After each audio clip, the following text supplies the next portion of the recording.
Breaking Gulf News. Ouagadougou, Burkina Faso will reinstate an interim government led by President Michel Kafando, Benin's leader Thomas Boni Yayi said on Saturday, in what would be a victory for the street over army coup leaders.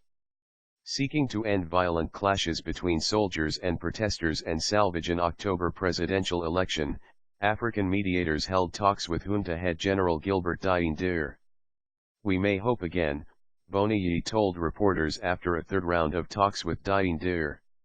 "We are going to relaunch the transition that was underway, a transition led by civilians, with Michel Kafando," he added, saying that more details of the good news would be provided on Sunday.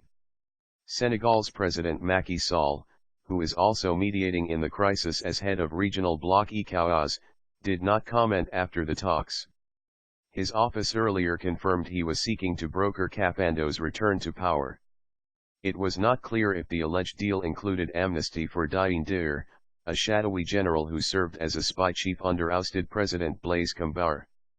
Nor was it clear if the election schedule could be restored. Diendere did not deny that an initial agreement had been reached. "I always said that I will not cling to power. It's now a question of terms," he told reporters after the meeting. Soldiers from the Presidential Guard stormed into a cabinet meeting on Wednesday and abducted President Kafando and ministers, disrupting a transition period due to end with elections on October 11. Calling themselves the National Democratic Council, the coup leaders oppose the interim government's plans to dissolve the Presidential Guard and claim the country faced instability after some candidates were barred from standing in the elections. "We simply want a set of proposals that allow us to get to the elections in all peace and serenity while assuring that the results are uncontested and incontestable," Diendere told TV5 Monde earlier in the day. Kafando has since been freed and is in his residence, where he met with mediators earlier in the day.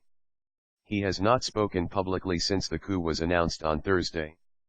Burkina Faso, whose citizens toppled President Compaoré last year as he sought to extend his 27-year rule, had been seen as beacon for democratic aspirations across sub-Saharan Africa.